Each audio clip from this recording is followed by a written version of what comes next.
Enseñanzas de la Biblia. Estudio bíblico de Levítico 6. Tema: la ley del holocausto, la ofrenda de cereales y la ofrenda por el pecado. A petición de los lectores. Estamos considerando diferentes instrucciones en cuanto a los sacrificios.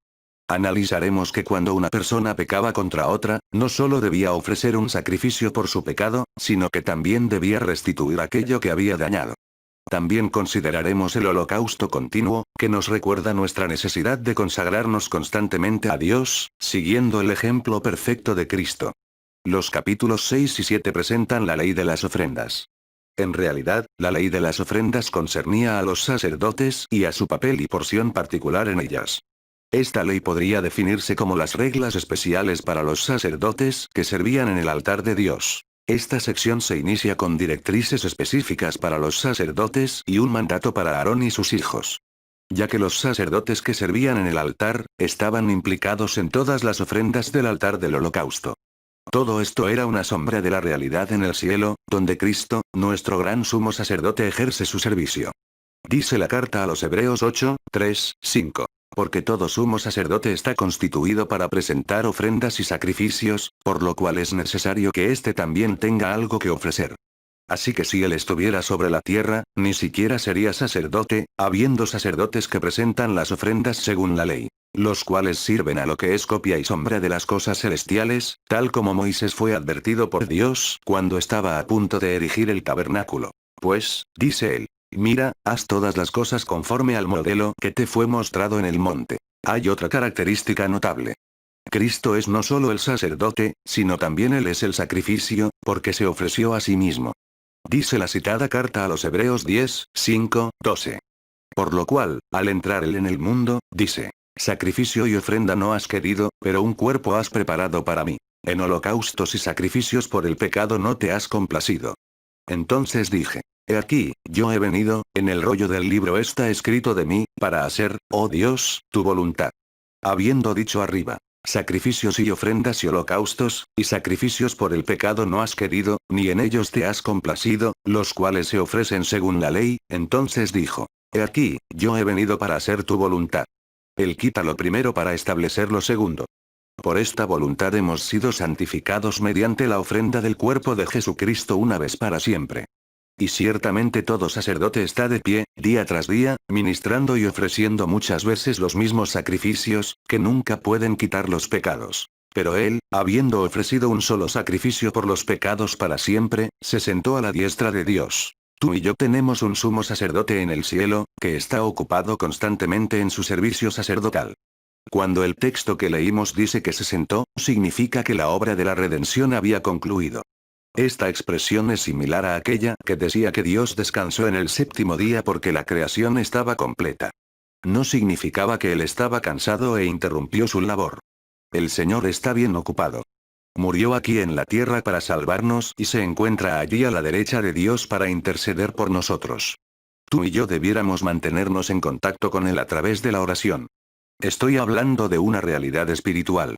El problema nuestro es que no nos mantenemos en comunicación con el Cristo que vive, quien no parece ser para nosotros una realidad. A continuación presentaré un breve bosquejo de la ley de las ofrendas, tratada en los capítulos 6 y 7. Bosquejo 1. Conclusión de las reglas sobre la ofrenda de la culpa, 6, 1, 7. 2. El holocausto, 6, 8, 13. 3. La ofrenda de cereales, 6, 14, 23. 4. La ofrenda por el pecado, 6, 24, 30. Actos específicos de pecado cometidos deliberadamente. Una vez más, los pecados enumerados son meramente ejemplos de una lista más extensa de transgresiones. Son pecados cometidos contra el prójimo en las incidencias de la vida diaria. Leamos los versículos 1, 7. Entonces habló el Señor a Moisés, diciendo: cuando alguien peque y cometa una falta contra el Señor, engañando a su prójimo en cuanto a un depósito o alguna cosa que se le ha confiado, o por robo, o por haber extorsionado a su prójimo, o ha encontrado lo que estaba perdido y ha mentido acerca de ello, y ha jurado falsamente, de manera que peca en cualquiera de las cosas que suele hacer el hombre, será, entonces, que cuando peque y sea culpable, devolverá lo que tomó al robar, o lo que obtuvo mediante extorsión, o el depósito que le fue confiado, o la cosa perdida que ha encontrado, o cualquier cosa acerca de la cual juró falsamente. Hará completa restitución de ello y le añadirá una quinta parte más. Se la dará al que le pertenece en el día en que presente su ofrenda por la culpa. Entonces traerá al sacerdote su ofrenda por la culpa para el Señor, un carnero sin defecto del rebaño, conforme a tu valuación como ofrenda por la culpa, y el sacerdote hará expiación por él delante del Señor, y le será perdonada cualquier cosa que haya hecho por la cual sea culpable. Esto podría parecer una revelación distinta de Dios, diferente de la del capítulo anterior. Muestra que el pecado contra el prójimo es un pecado contra Dios. Por ello dijo Jesús, según Mateo 7:12, por eso, todo cuanto queráis que os hagan los hombres, así también haced vosotros con ellos, porque esta es la ley y los profetas. Aquí se citan varios pecados específicos. Por ejemplo, mentir sobre artículos prestados y responsabilidad por los que se le hayan confiado al cuidado de alguien. Pero es importante recordar este asunto de que pecados cometidos contra nuestros semejantes son igualmente pecados contra Dios. Aquí vemos nuevamente que debía ofrecerse una indemnización, con un castigo añadido de agregar una quinta parte más. Esta regla se seguía en la ofrenda por la culpa. Otra vez vemos que había que la víctima debía ser un carnero, con lo cual se demostraba que Dios no hacía diferencias entre unas personas y otras. La ofrenda por la culpa era vital para la vida espiritual del israelita. Bien dijo el autor de los Proverbios 14:9, los necios se burlan del pecado, pero entre los rectos hay buena voluntad. La sensación del pecado hace que Jesús resulte hermoso para el alma. Leamos ahora, los versículos 8 y 9, para hablar del holocausto. Y el Señor habló a Moisés, diciendo, ordena a Aarón y a sus hijos, diciendo, esta es la ley del holocausto. El holocausto mismo permanecerá sobre el fuego, sobre el altar, toda la noche hasta la mañana, y el fuego del altar ha de mantenerse encendido en él. El fuego del altar tenía que arder continuamente, es decir, mientras el tabernáculo estaba instalado y no durante la marcha por el desierto. El holocausto era dejado toda la noche sobre el altar y el fuego se mantenía encendido para que toda la ofrenda se consumiese. Esto nos habla de la consagración continua de Cristo. Y fue él quien pudo decir que siempre hacía lo que le agradaba a su Padre y quien mostró su amor y obediencia en el incidente relatado por Juan 4:31-34. Los discípulos le rogaban, diciendo, Rabí, come. Pero él les dijo, yo tengo para comer una comida que vosotros no sabéis. Los discípulos entonces se decían entre sí, ¿le habrá traído alguien de comer? Jesús les dijo, mi comida es hacer la voluntad del que me envió y llevar a cabo su obra. También nos habla del hecho que tenemos que ofrecernos como un sacrificio vivo a Dios, como expresaba San Pablo en su carta a los romanos. A veces, y figurativamente hablando, cuando me encuentro sobre el altar y el fuego calienta mucho, tiendo a apartarme, y veo que otros también lo hacen. Quisiera poder decir, como Jesús, que hago siempre lo que a Dios le agrada. Este sigue siendo un constante desafío para los creyentes, porque Dios se deleita en la obediencia continua de sus hijos. Recuerdo que este problema se planteó cuando el profeta Samuel reprendió al rey Saúl, según 1 Samuel 15:22 y 23, ¿se complace el Señor tanto en holocaustos y sacrificios como en la obediencia a la voz del Señor? He aquí, el obedecer es mejor que un sacrificio, y el prestar atención, que la grosura de los carneros. Porque la rebelión es como pecado de adivinación, y la desobediencia, como iniquidad e idolatría. Por cuanto has desechado la palabra del Señor, Él también te ha desechado para que no seas rey. Si pertenecemos a Dios, debiéramos ofrecerle nuestros propios corazones y vidas a Él. Continuemos leyendo los versículos 10 y 11. El sacerdote vestirá su túnica de lino y se pondrá calzoncillos de lino fino sobre su cuerpo. Tomará las cenizas a que el fuego ha reducido el holocausto sobre el altar y las pondrá junto al altar. Después se quitará sus vestiduras, se pondrá otras vestiduras y llevará las cenizas fuera del campamento a un lugar limpio. Dios dio instrucciones tan detalladas hasta, incluso, especificar las ropas del sumo sacerdote. No solo debía vestir su túnica, común a todos los sacerdotes, sino también sus calzoncillos de lino. ¿Por qué? Porque debía cubrir su cuerpo totalmente. Dios estaba enseñando que debía dejarse a la parte física fuera de la vista, como fuente de los deseos y pasiones carnales. Por eso San Pablo escribió en su carta a los Gálatas 5:19-21 que los que siguen sus malos deseos cometen inmoralidades sexuales, hacen cosas impuras y viciosas, adoran ídolos y practican la brujería. Mantienen odios, discordias y celos. Se irritan fácilmente, provocan rivalidades, divisiones y partidismos. Son envidiosos, se dejan controlar por el alcohol y la glotonería y otras cosas por el estilo. Y Dios no puede aceptar las obras producidas por esa naturaleza sensual.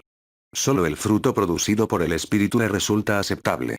Según Gálatas 5, 22 y 23, ese fruto consiste en amor, alegría y gozo, paz, paciencia, amabilidad, bondad, fidelidad, humildad y dominio propio. El sacerdote se quitaba esas ropas, poniéndose otras frescas cuando quitaba las cenizas. Este detalle era un recordatorio continuo de la absoluta corrupción del pecado. Las cenizas del altar nos hablan primordialmente del juicio sobre el pecado, e incluso esas cenizas estaban contaminadas. Debían ser llevadas fuera y arrojadas en un lugar limpio. Aquí tenemos una elocuente figura de la mancha y suciedad del pecado. Y los versículos 12 y 13 añaden lo siguiente. El fuego del altar se mantendrá encendido sobre él. No se apagará, sino que el sacerdote quemará leña en él todas las mañanas, y pondrá sobre él el holocausto, y quemará sobre él la grasa de las ofrendas de paz. El fuego se mantendrá encendido continuamente en el altar. No se apagará. Esta nos recuerda nuevamente que el fuego debía arder continuamente, lo cual se encuentra repetido en el versículo 13. Tenía que disponerse de un nuevo suministro de leña por la mañana, y realizarse un holocausto para todo el campamento. Este era el sacrificio de la mañana. Y la ofrenda de paz era colocada en el holocausto. El fuego continuo sobre el altar nos recuerda que el fuego de Dios arde sin cesar. Para aquellos que rechazan a Jesucristo, significa el fuego de la ira de Dios. Dice Juan 3, 36. El que cree en el Hijo tiene vida eterna. Pero el que no obedece al Hijo no verá la vida, sino que la ira de Dios permanece sobre él. Leamos los versículos 14 y 15, que comienzan a hablar de la ofrenda de cereales. Esta es la ley de la ofrenda de cereal. Los hijos de Aarón la presentarán delante del Señor frente al altar. Entonces uno de ellos tomará de ella un puñado de flor de harina de la ofrenda de cereal, con su aceite y todo el incienso que hay en la ofrenda de cereal, y la quemará sobre el altar. Es aroma agradable, su ofrenda memorial para el Señor. Aquí, nuevamente, las instrucciones eran para los sacerdotes. El que presentaba la ofrenda era un adorador que se encontraba ante el altar alegrándose en la presencia de Dios, mientras el sacerdote realizaba la ofrenda. Continuemos leyendo los versículos 16 al 18. Y lo que quede de ella, Aarón y sus hijos lo comerán. Debe comerse como tortas sin levadura en lugar santo. En el atrio de la tienda de reunión lo comerán. No se cocerá con levadura. Se la he dado como parte de mis ofrendas encendidas. Es cosa santísima, lo mismo que la ofrenda por el pecado y la ofrenda por la culpa. Todo varón entre los hijos de Aarón puede comerla. Es una ordenanza perpetua por todas vuestras generaciones tocante a las ofrendas encendidas para el Señor. Todo lo que las toque quedará consagrado. El lugar santo donde se comía era evidentemente el patio exterior del tabernáculo. Era santo porque Dios estaba allí, y su presencia transforma cualquier lugar en un lugar santo. Recordemos que a Moisés, cuando estaba frente a la zarza ardiendo desde la que Dios le habló, se le dijo se quitase su calzado porque se encontraba en un suelo santo, Éxodo 3, 5, y Pedro, en la transfiguración de Jesús dijo que se encontraban con él en el monte santo, 2 Pedro 1, 18. Leamos ahora los versículos 19 al 23. Entonces habló el Señor a Moisés, diciendo: Esta es la ofrenda que Aarón y sus hijos han de ofrecer al Señor el día de su unción. 2 kilos de la mejor harina como ofrenda perpetua de cereal, la mitad por la mañana y la mitad por la tarde. En sartén se preparará con aceite, y cuando se haya mezclado bien la traerás. Ofrecerás la ofrenda de cereal en pedazos cocidos al horno como aroma agradable para el Señor. El sacerdote, que de entre los hijos de Aarón sea ungido en su lugar, la ofrecerá. Por ordenanza perpetua será totalmente quemada para el Señor. Así que toda ofrenda de cereal del sacerdote será totalmente quemada. No se comerá. Los sacerdotes no solo tenían que comerla, sino que también debían ofrecer un diezmo de la ofrenda. El sacerdote que recibía una décima parte debía, a su vez, ofrecer una décima parte. Tenían que ofrecer todo aquel diezmo. Pues los sacerdotes tenían que dar, así como recibir. Leamos los versículos 24 al 30, que tratan sobre la ofrenda por el pecado. Y el Señor habló a Moisés, diciendo: Habla a Aarón y a sus hijos y diles: Esta es la ley de la ofrenda por el pecado. La ofrenda por el pecado será ofrecida delante del Señor en el mismo lugar donde el holocausto es ofrecido. Es cosa santísima. El sacerdote que la ofrezca por el pecado la comerá. Se comerá en un lugar santo, en el atrio de la tienda de reunión. Todo el que toque su carne quedará consagrado. Y si la sangre salpica sobre una vestidura, en un lugar santo lavarás lo que fue salpicado. Y la vasija de barro en la cual fue hervida, será quebrada. Y si se hirvió en una vasija de bronce, se fregará y se lavará con agua. Todo varón de entre los sacerdotes puede comer de ella. Es cosa santísima. Pero no se comerá de ninguna ofrenda por el pecado, cuya sangre se haya traído a la tienda de reunión para hacer expiación en el lugar santo. Al fuego será quemada. Nuevamente, las instrucciones son para los sacerdotes. La ofrenda por el pecado, que nos habla de la obra de Cristo en la cruz, debía ser ofrecida en el mismo lugar en que se ofrecía el sacrificio del holocausto. El holocausto nos habla de la persona de Cristo.